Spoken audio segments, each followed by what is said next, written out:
আমার আম্মুর রেসিপিতে তৈরি এই রসুনের আচার যাকেই বানিয়ে খাইয়েছি সে মাছ মাংস ফেলে শুধু আচার দিয়েই সম্পূর্ণ খাওয়া শেষ করে নিয়েছে।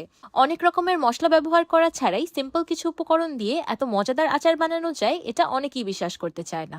সব ধরনের রসুনের আচার থেকে এটা স্বাদ আলাদা হওয়ার মূল কারণ হলো এই আচারের রান্নার টেকনিক। আসসালামু আলাইকুম everyone, I am chef Ishika. Welcome back to iFood channel. টকঝাল মিষ্টি রসুনের আচার বানানোর জন্য আমি প্রথমেই নিয়েছি 1.5 টেবিল চামচ পাঁচফোড়ন। এই পাঁচফোড়নের মধ্যে মৌরি, মেথি, ধনিয়া, কালো সরিষা ও হলুদ সরিষা আছে। এবার এই আস্ত মশলাগুলোকে গুঁড়ো করে একটা ফাইন পাউডার তৈরি করে নেব। এবার একটি বাটিতে দিয়ে দিচ্ছি গুঁড়ো করা পাঁচফোড়নের পাউডার, 1 টেবিল চামচ মরিচের গুঁড়া, 1 চা চামচ হলুদের গুঁড়া, 2 টেবিল চামচ আদা রসুন বাটা আর 1 কাপ ভিনেগার। এবার এই সবগুলো মশলা একসাথে খুব ভালোভাবে মিক্স করে নিব। সবকিছু খুব ভালোভাবে মিক্স হয়ে গিয়েছে, এবার সরাসরি রান্নায় চলে যাব। আজকের আচারটা আমি টিকিওয়াইউ এর মাল্টি কুকারে রান্না করব। আমি মাল্টি কুকারটা অন করে নিয়েছি। এবার দিয়ে দিলাম 1 কাপ সরিষার তেল। তেলটা হালকা গরম হয়ে যাওয়ার পর দিয়ে দিলাম 2টি তেজপাতা আর 2 টুকরো দারুচিনি। তেজপাতা আর দারুচিনি তেলে 30 সেকেন্ডের মতো ভেজে নিয়ে দিয়ে দিচ্ছি আগে থেকে তৈরি করে রাখা মশলা। এবার মশলাটাকে রান্না করতে থাকবো একটি বলক চলে আসা পর্যন্ত। বলক চলে আসার পর আমি মশলাটাকে আরো 2 মিনিটের মতো রান্না করে নিয়েছি যেন কাঁচা ভাবটা দূর হয়ে যায়। এবার দিয়ে দিচ্ছি 500 গ্রাম বা 3 কাপের মতো আস্ত রসুনের কোয়া। এবার মাল্টি কুকারে লো হিটে রসুনগুলোকে মশলার সাথে রান্না করতে থাকবো অর্ধেকের মতো সিদ্ধ হয়ে যাওয়া পর্যন্ত। আমি মাল্টি কুকারটাকে ঢেকে দিলাম যেন রসুনগুলো খুব দ্রুতই সিদ্ধ হয়ে যায়। আচ্ছা, এখন আপনারা অনেকেই আমার এই মাল্টি কুকার সম্পর্কে জানতে চাইবেন, তাহলে আমি আগেই বলে দিই। টিকিওয়াইউ এর এই মাল্টি কুকারটা কেনার পর আমার রান্নার কাজ অনেকটাই সহজ হয়ে গিয়েছে, কারণ এটাতে 10 থেকে 15 মিনিটের মধ্যেই খুব ইজিলি রান্না হয়ে যায়। টিকিওয়াইউ কোম্পানির এই মাল্টি কুকারটা বাজারের অন্য সব মাল্টি কুকার থেকে আলাদা, কারণ এটি সম্পূর্ণ ওয়াটারপ্রুফ, তাই ইজিলি ক্লিন করা যায়। মাল্টি কুকারের বডিটা ফাইবার ও প্লাস্টিক দিয়ে তৈরি, তাই ফেটে যাওয়ার বা গলে যাওয়ার কোনো সম্ভাবনা নেই। আর ব্র্যান্ডের প্রোডাক্ট কেনার সবচেয়ে ভালো দিক কি জানেন? আপনারা এই মাল্টি কুকারে পেয়ে যাচ্ছেন 30 দিনের রিপ্লেসমেন্ট গ্যারান্টি আর 1 বছরের সার্ভিস ওয়ারেন্টি। টিকিওয়াইউ এর এই প্রিমিয়াম মাল্টি কুকারটি কেনার জন্য আপনারা তাদের অফিসিয়াল ফেসবুক পেজে যোগাযোগ করতে পারেন। তাদের ফেসবুক পেজ লিংক আমি এই ভিডিওর ক্যাপশনে ট্যাগ করে দিব। এবার অ্যাড করে দিচ্ছি 1 টেবিল চামচ লবণ আর কিছু লাল শুকনো মরিচ। এবার রসুনগুলোকে আবারও রান্না করতে থাকবো মশলাগুলো ভাজা ভাজা হয়ে তেল উপরে চলে আসা পর্যন্ত।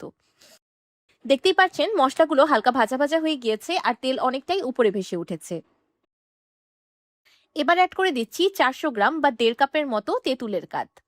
আমি তেঁতুল পানিতে গুলিয়ে তেঁতুলের পাল্পগুলোকে বের করে নিয়েছি। টকটাকে ব্যালেন্স করার জন্য আর আচারে একটা টক মিষ্টি স্বাদ আনার জন্য দিয়ে দিচ্ছি 1 কাপ চিনি। চিনির পরিবর্তে আপনারা এখানে পাটালি গুড় বা জ্যাগরি পাউডারও ব্যবহার করতে পারবেন। চিনি দেওয়ার পর আচারে আবারও অনেকটাই পানি ছেড়ে দিবে।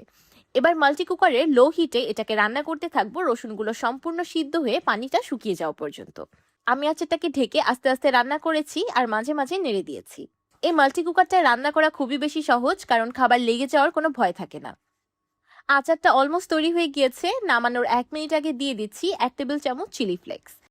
একদম লাস্টের দিকে চিলি ফ্লেক্সটা অল্প একটু স্পাইসি কিকের জন্য ব্যবহার করেছি, আপনারা ইচ্ছে করলে এটাকে স্কিপ করতে পারেন। তো তৈরি হয়ে গেল টক ঝাল মিষ্টি রসুনের আচার।